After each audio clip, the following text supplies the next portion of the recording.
upscale. We also have Pradeep joining us live right now. Pradeep, the entire highway has been blocked.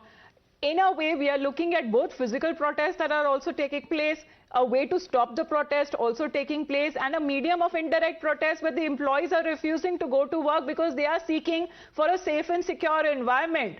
That is a big hit that is coming to the confidence building measures of the administration. Yes, you're absolutely right. One, they blocked Jammu-Pathankot National Highway. They were protesting against administration. They said that administration has somewhere failed to provide them proper security. Besides this, some of those employees who had come out of this place, they said that they will not be going back because it's not easy for them to be there. There is a lot of threat to them, so they will not be going back. And the third protest is that some of them are saying that forthcoming Khirbani Mela, which is going to start on June 7th, this time they will not be taking part in that. So that is the third form of protest. So they want to put pressure on the government because they want to tell the government that they will have to relocate employees. As Ishan was rightly saying, that this is not feasible for the government to take a decision in this regard. One, that Lieutenant Governor cannot take decision because this is the Prime Minister's package. The decision at the end of the day is to be taken by the Prime Minister. So Lieutenant Governor cannot take decision in this regard. Second thing is that this will be a big jolt for the confidence building measure that Government of India had started over the period of time by integrating people in Kashmir Valley, because they wanted to rehabilitate them, they wanted to generate confidence among them, and they want to bring Kashmiri Pandits and Kashmiri Hindus back to Valley who had been hounded out of their homes in early 90s. And they know that this is going to further encourage and embolden anti-national elements who want to run Nizam-e-Mustafa, a caliphate brigade, where they want to have an exclusivist agenda, where they want only people of one particular faith. And that was the reason that in early 90s also they started targeting Kashmiri Hindus, made them flee from that area, and once again they're going for the targeted killing. But the people are asking question, this is the duty of the government to ensure their safety and security. They can't be scapegoat for the narrative of normalcy being run by the government. So the government will have to take certain measures, and unless and until they can provide security, they will have to relocate us to the safer places like Jammu. But once they are sent back to Jammu, then I think it will be like one step forward and four steps backward. It will not be easy for them to get back these employees back to Kashmir Valley, because so there had been protests going on, and right now also you can see large number of people are here. They are quite angry, they are quite agitated. Each one of them had been asking for the family members here also. आप क्या चाहते हैं, proper security वगैरह provide की जानी चाहिए?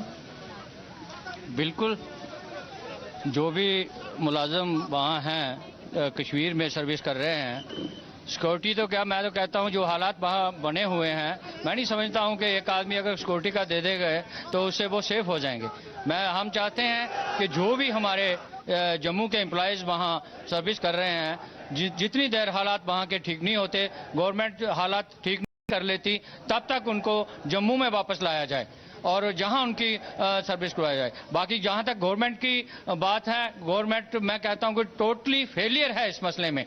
वो killings करवाई जा रही है, किलिंग्स होती जा रही है, और मैं समझता हूं इस पे भी कोई पॉलिटिक्स है, और ये अपने पूरे देश लेवल पे जो पॉलिटिक्स की जा रही है और लोगों को मरवाया जा रहा है। गवर्नमेंट की कोई पॉलिसी नहीं, अभी तक कोई पॉलिसी नहीं बनी है। आप कुछ कहना चाहेंगे? हम भी यही कहना चाहेंगे कि जो भी हो रहा है, निर्दोष लोग मारे जाते हैं। जिनके जो अपने एम्प्लॉई हैं, रोजी रोटी कमाने के लिए वहाँ पर गए हैं और एजुकेशन के लिए बच्चों को पढ़ाया जा रहा है, निर्दोष हैं, जो बच्चों को आगे देश के भविष्य के लिए ले जाने की राह पे जा रहे हैं, उन लोगों को किलिंग किया जा रहा है। So, very important question is being asked, because what has been fault of people like Rajni Bala? Pradeep, in fact, those are very important reactions coming in. Let's take those reactions and those questions from the protesters directly to our guests. We have Thakur Abhijit Jasrotia, spokesperson of the BJP, Sajid Yusuf Shah, lawyer and activist, Amit Raina, Kashmiri activist, Ahmad Ayaz, lawyer and political analyst on the panel with us. Mr. Jasrotia, I want to begin with you. I'm sure you heard those questions and the pleas that are coming in from the Hindu Kashmiris, the protesters there, who now believe that they have a sense that they've been left there to die, that the administration is not responding to the pleas of transfer, of providing a safe and secure environment, and they've been forced to ask you a question today. What is their future in Naya Kashmir?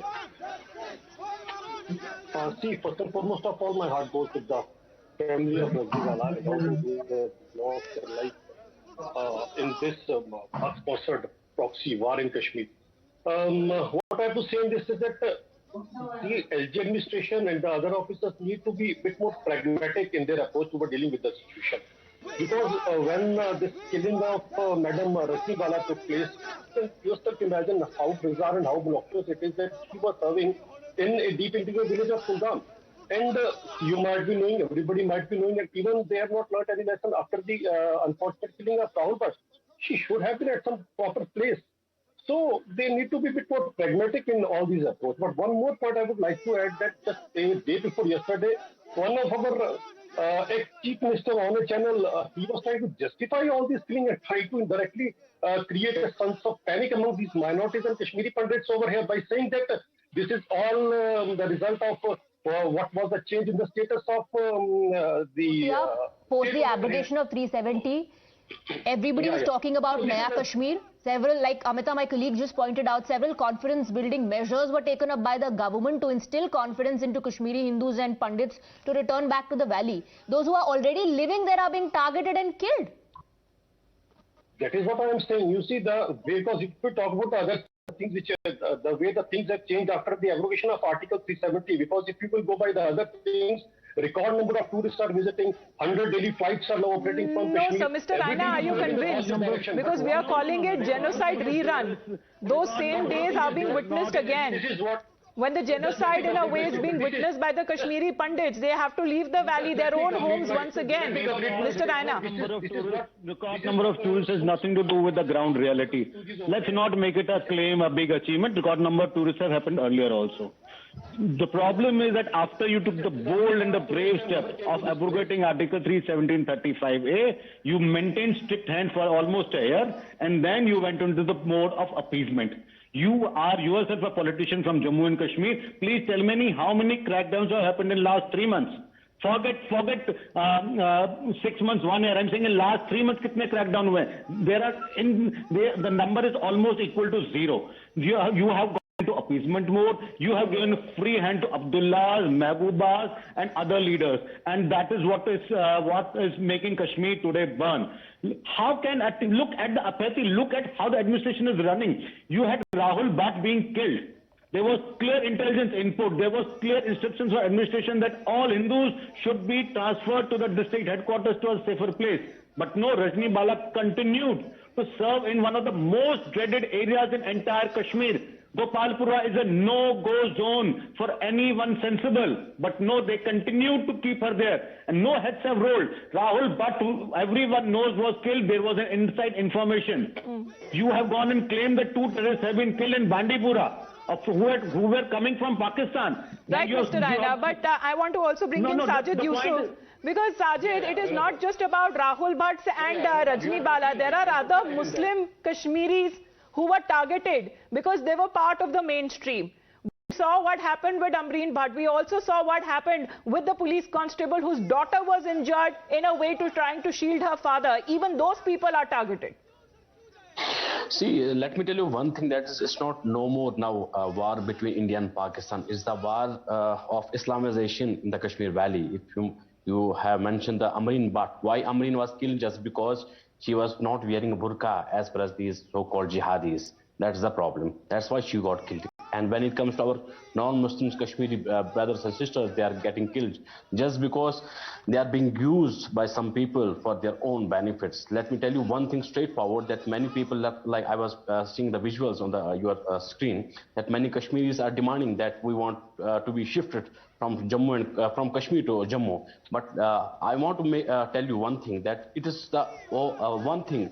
I want to tell you one thing. That's what these jihadis want. They want the ethnically cleansing of the Kashmiri Pandits from Kashmir to Jammu. That's what they want. They want to drag them towards 90s, back 90s. So that's the problem. What is the solution now? We always talk about the problems, but we never talk about the solutions. I must tell you that what government should do right now, and it's not possible for the government to provide security to every individual in the Kashmir Valley. It's next to impossible. What government can do right now is that they, in the last elections, they hired the hotels, they hired the safe accommodations from these so-called councillors, panchayats, municipalities. They can do the same thing with the Kashmiri Pandits. They can give them the safe accommodation. And government talk that the CCTV camera should be installed in every nook of the Kashmir valleys, outside the shops. Why Rahul Bhatt's this revenue department was without the CCTV cameras?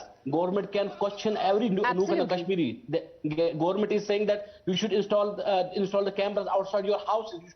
You should install the cameras outside your shops. But our own government departments are without a security cover. That is a very constructive argument. Very, very important suggestions coming in from your end. But another thing that is being questioned, Mr. Ahmed Ayaz, is the silence of the majority. Why should these protests only be limited to the Kashmiri Hindus? You know, if Kashmiri Hindus protest, I think there is still any, safety for them in a way. That they know that their houses are there at Jammu, and here they are living in a safe accommodation. And they need not to go much, and now they are protesting you are finding locals, it's very difficult to come on the streets and stand against the gun, and they won't. No, I'm talking about prominent Muslim voices. I'm talking about representatives of the Muslim community who are also the stakeholders. I'm talking about the responsibility of the civil society. So that's what I say. That is what I say. Accepting, making condemnations. So you can do it, Mr. I don't think much can be done here because it's a matter of gun. Yeah, you see, it is in front of us that a militant getting into the school, getting into the somebody's house and killing him there. So it's a matter of fact overall. So it's not only for Rahul, but it is a total situation. It is a total. It speaks about the total security scenario and the presence of the militants in the Kashmir Valley. No, sir, but the deafening silence is only adding to the fuel, sir. We don't see you standing with the Kashmiri Hindus. You always talked about them being their brothers. You always talk. The strike in Kashmir is helpless. They cannot confront gun. You see, I tell you, it is a question of gun of a militant you want to stand before a gun. I tell you, even if a security man is under a court, stands at the gate and asks to see... You know, the debate can go on and on, but it's the administration, the government over there that will have concrete measures to provide that safety, security and protection. Thank you very much, gentlemen. Thank you to our reporters as well.